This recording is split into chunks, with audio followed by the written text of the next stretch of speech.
Hi everybody, my name is Alicia. In this video, I'm going to talk about the differences between you and I and you and me. Let's get started. First, let's talk about you and I. When should we use you and I? Use you and I when it's the subject of the sentence. So this means this expression, you and I, together, this acts as the subject in your sentence. So let's look at some examples of this. First, you and I have a lot of work to do. You and I have a lot of work to do. In this sentence, you and I is the subject here. We are following this with the verb have. You and I have a lot of work to do. Let's look at the second example then. Tomorrow, you and I have to go to a meeting. Tomorrow, you and I have to go to a meeting. In this sentence, you and I is still in the subject position. So subject does not always mean the first word in the sentence. In this case, we have tomorrow at the beginning of the sentence. This gives us some extra information about the time frame for the information. And then we have you and I have to go to a meeting. So in this case, we have this have to, which gives us the responsibility feeling for our verb go. So tomorrow, you and I have to go to a meeting. This is still the subject of this sentence. Let's look at the last example then. This last one is a very long example to show you how we still need to keep this subject position in mind. So, after the company chooses its new president, you and I are going to have to create some new policies.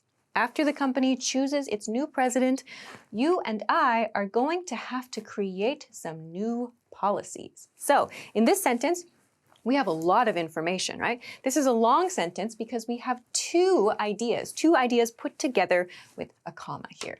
So after this thing happens, then this thing is going to happen, right? In this sentence, you and I, this part of the sentence, this is still the subject. You and I are going to have to create, right?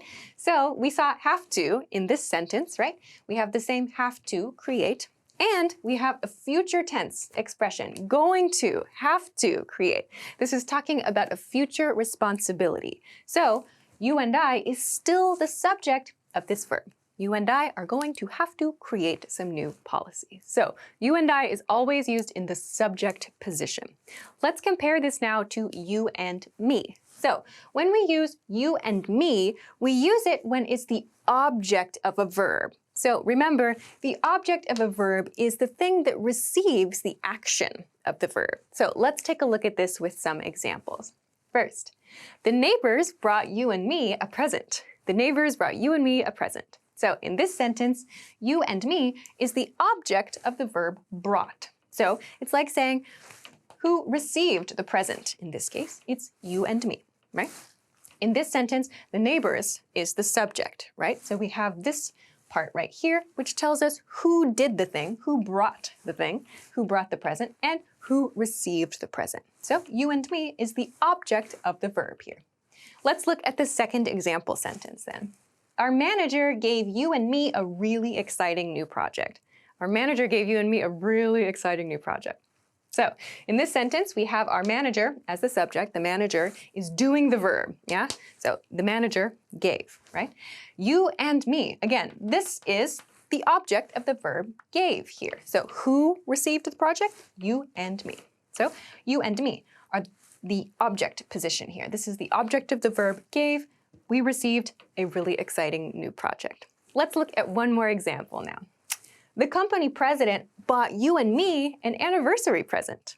The company president bought you and me an anniversary present. Okay, so in this sentence, our subject is the company president, right? Who did the verb? The company president. Our verb is bought, right? Past tense of buy. And who received it? You and me. Yeah? So we always use you and me when it's in the object position. We couldn't say the neighbors brought you and I a present. That would be grammatically incorrect because you and I is used when it's the subject of the sentence. We couldn't do it here. Our manager gave you and I a really exciting new project. So this is not correct as well. So we cannot use them interchangeably. But many people try to. So how do you know then? This is sometimes difficult to understand. It's sometimes difficult, especially when you have a long sentence, right? So here's a really quick trick that you can use to test your sentence and see if you've used the correct one, you and I or you and me. So Here, test yourself, the last point for this video. To see if your choice of you and I or you and me is correct, remove you and from the sentence. Is the sentence still grammatical? So what does this mean? Let's look at some examples. So here's an example sentence from part 1. You and I have a lot of work to do. How can we test to see if we've used the correct form, you and I or you and me? Remove you and. Here, so I crossed it out, yeah?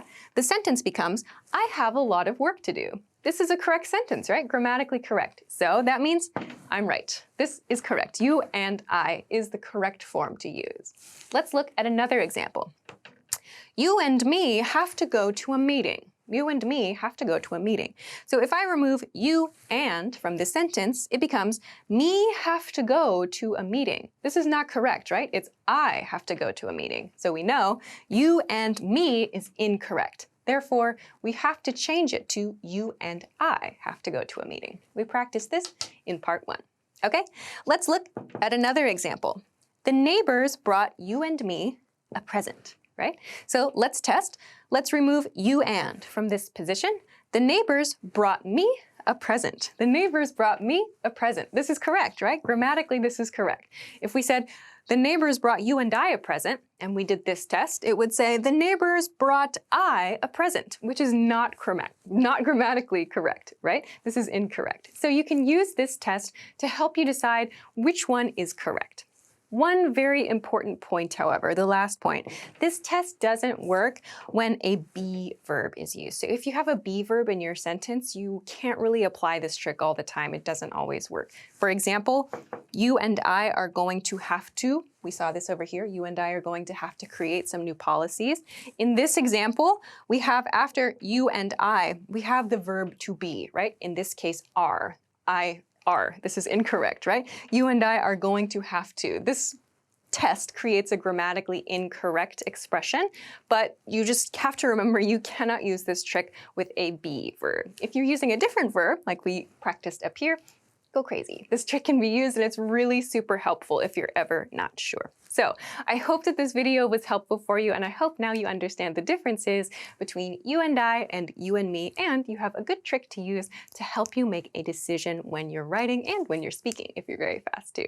So I hope that you enjoyed this lesson. Of course, if you like this lesson, don't forget to give it a thumbs up, and of course, you can put some example sentences, you can put some comments, your questions, and so on in the comment section of this video as well. Don't forget to subscribe to our channel for more videos like this one, and of course, come check us out at EnglishClass101.com for some other things that can help you with your English studies. Thanks very much for watching this video, and I will see you again soon.